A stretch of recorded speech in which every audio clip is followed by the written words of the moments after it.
नमस्कार, मी गुरुबाळ माळी. आपण पाहतात महाधुरळा.com यूट्यूब चॅनल. आपण रोज एका राजकीय विषयावर चर्चा करतोय. आजचा विषय आहे भावा हे राजकारण आहे. इथं कधी पण काय पण होऊ शकते. त्यामुळं आपण फक्त बघत बसायचं. आपले डोकं फोडून घ्यायचं नाही, तर डोकं चालवायचं. गेल्या 75 वर्षाच्या एकूण देशाचा राजकीय इतिहास बघितला तर अनेक पक्षांची निर्मिती झाली. अनेक पक्षांनी एकमेकांच्या सोबत युती केली, आघाडी केली.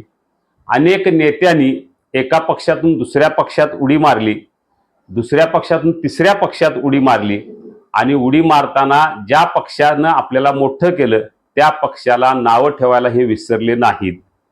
म्हणजे राजकीय सत्तेसाठी आपली पोळी भाजून घेणारे पक्ष, नेते आपण अनेकदा बघितलेले आहेत. म्हणजे आज एखाद्याने एखादी भूमिका मांडली तर कालची भूमिका त्याची वेगळी असते, उद्याची भूमिका त्याची वेगळी असते.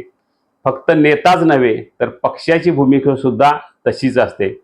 आता आपण जर राजकीय काही पक्षांचा विचार केला तर लक्षात येईल की एकेकाळी काँग्रेस विरोधात शिवसेना अशी महाराष्ट्रात जोरात लढत होती. पण नंतर महाविकास आघाडीच्या माध्यमातून शिवसेना आणि काँग्रेस आणि राष्ट्रवादी देखील एकत्र आले. म्हणजे काँग्रेसमधून फुटून राष्ट्रवादीची स्थापना झाली. काँग्रेसला विरोध म्हणून राष्ट्रवादीची स्थापना झाली. पण निवडणुका होताच काँग्रेस आणि राष्ट्रवादी हे एकत्र आले. ज्या 25 वर्षे जवळजवळ शिवसेना आणि भाजप एकत्र होते, तेच शिवसेना आणि भाजप एकमेकांच्या विरोधात उभे ठाकले. ज्या राष्ट्रवादी पक्षानं काँग्रेसबरोबर एकेकाळी आघाडी केली, तोच राष्ट्रवादी पक्ष आज काँग्रेसच्या विरोधात आहे. शिवसेनेच्या फुटीनंतर एक गट काँग्रेसबरोबर आहे तर दुसरा गट भाजपबरोबर आहे. हीच अवस्था राष्ट्रवादीची आहे. राष्ट्रवादीचा एक गट काँग्रेसबरोबर आहे तर दुसरा भाजपबरोबर. म्हणजे राजकारणात कधीही काहीही होऊ शकतं हे मात्र निश्चितपणे आहे. कारण गेल्या अनेक वर्षात आपण काही राज्याचा विचार केला, कर्नाटक असू दे, तामिळनाडू असू दे, उत्तर प्रदेश असू दे, बिहार असू दे, इथं प्रत्येक ठिकाणी एकमेकांच्या वैचारिक विरोधातले पक्ष कधी ना कधी एकत्र आले. केवळ राजकीय सोय म्हणून ते एकत्र आले.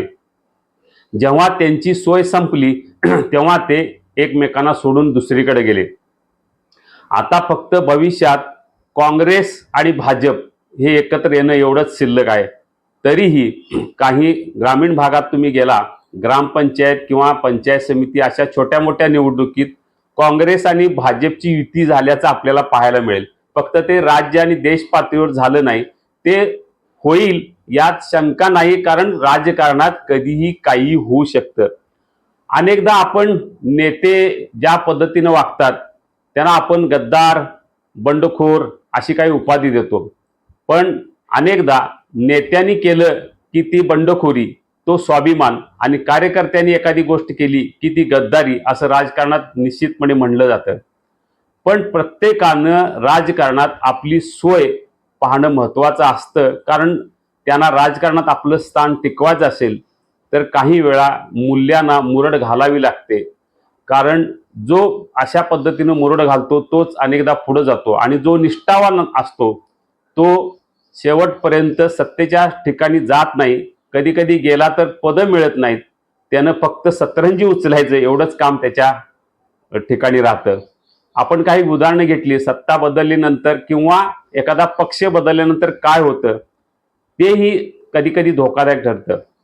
कोल्हापुरात कारखानीस हे 3 वेळा आमदार झाले शेकापच्या तिकिटावर. पण जेव्हा त्यांनी काँग्रेसचं तिकीट घेतलं त्यांचं डिपॉझिट जप्त झालं.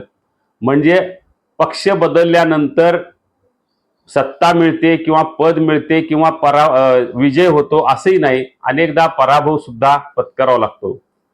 राजकारणात कोण कधी कुणाचा प्रचार करेल हे पण सांगता येत नाही. ज्यांनी आपला पराभव केला त्यांच्या विरोधात लढण्याऐवजी त्यांचा प्रचार करण्याची वेळ अनेकांच्यावर येते. आपण बघितलं तर गेल्या निवडणुकीत कोल्हापूर लोकसभेच्या मतदारसंघात संजय मंडलिक आणि धनंजय महाडिक अशी लढत झाली. धनंजय महाडिकांचा मोठा पराभव झाला. त्याच धनंजय महाडिकांना आज संजय मंडलिकांचा प्रचार करावा लागतोय। एकेकाळी धनंजय महाडिक आणि सतेज पाटील हे सुद्धा एकत्र होते, एकमेकांच्या मत्तीनं आमदार खासदार झाले, आज तेच एकमेकांच्या विरोधात आहेत। हीच अवस्था हसन मुश्रीफ असू दे, के.पी. पाटील असू दे किंवा अन्य कुणीही, प्रत्येक नेत्याच्या बाबतीत कधी कधी आपण एकत्र असतो पण दुसऱ्या दिवशी किंवा दुसऱ्या निवडणुकीत एकमेकांच्या विरोधात जातो। हे फक्त नेत्यांच्या पातळीवर आहे का? निश्चित नाही, हे पक्षाच्या पातळीवर देखील नक्की आहे।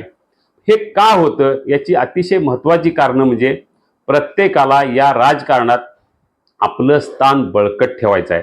हे स्थान जर बळकट ठेवायचं असेल तर बदलत्या राजकीय परिस्थितीनुसार आपली भूमिका बदलावी लागते। जशी हवा पालटते तसे राजकारणात काही जण आपली दिशा बदलतात आणि ज्याला हवेनुसार दिशा बदलता येतं तोच राजकारणात अनेकदा यशस्वी होतो, निष्ठावान अयशस्वी ठरतात। म्हणूनच अनेक नेते, अगदी आपण राजू शेट्टी यांचा जरी विचार केला, त्यांनी एकदा महायुतीबरोबर आघाडी केली, एकदा महाविकास आघाडीबरोबर युती केली, एकदा तर देशात एक भूमिका, राज्यात एक भूमिका, जिल्हा परिषदेत एक भूमिका, अशी त्यांची अवस्था होती। म्हणजे प्रत्येक जण, आपण हे राजू शेट्टी हे प्रातिनिधिक उदाहरण आहे, पण सगळेच नेते, एक दोन अपवाद वगळले तर सगळेच नेते हे आपल्या राजकीय सोयीनुसार भूमिका घेत असतात। बऱ्याच वेळा त्यांची भूमिका कार्यकर्त्यांना पटत नसते पण त्यांचा नाईलाज असतो। नेत्यांच्या या एकूण वाटचालीत अनेकदा कार्यकर्ते आपलं डोकं फोडून घेतात, आपली ईर्ष्या वाढवतात।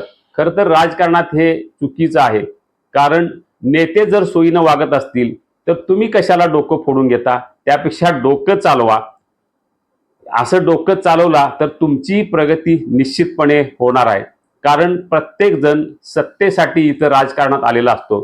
काम करणे, विकास करणे, एखादं ध्येय निश्चित करणं आणि त्या ध्येयासाठी वाटचाल करणं, हे जे आहेत राजकीय नेते, त्यांची संख्या कमी आहे। ती निश्चित आहे पण त्यांची संख्या कमी आहे। ती भविष्यकाळात वाढेल अशी अपेक्षा धरायला आपल्याला काहीच हरकत नाही। आपलं कितीही नुकसान होऊ दे पण मी भूमिका बदलणार नाही, मी पक्ष बदलणार नाही, मी निष्ठा बदलणार नाही, असं म्हणणाऱ्यांची संख्या निश्चितपणे आहे, पण ती कमी आहे। ती वाढली तर या राजकारणात अतिशय चांगलं काहीतरी घडू शकेल, कारण ते होत नसल्यामुळं राजकारणाची एकूण पातळी ही घसरलेली आहे। आपण गेल्या अनेक वर्षाचा विचार केला तर राजकारण कुठून कुठल्या पातळीवर पोहोचलेलं आहे, पण त्याविषयी नाव ठेवत असताना, टीका करत असताना, आरोप करत असताना दुसरीकडे असं म्हणावं लागते, भावा हे राजकारण आहे, इथं काहीही होणार, कधी पण काहीही होणार, त्याच्याकडं आपण फक्त बघायचं ते राजकारण म्हणून। त्यामुळं या राजकीय घटनेकडे बघत असताना फार निष्ठा किंवा अन्य चांगल्या गोष्टी या गौण ठरतात। म्हणून राजकारणात भावा डोकं फोडून घेऊ नकोस, डोकं चालव, असं म्हणायची वेळ आलेली आहे। धन्यवाद। आपल्याला हा व्हिडिओ आवडला असेल तर निश्चितपणे सबस्क्राईब करा, लाईक करा आणि फॉरवर्ड देखील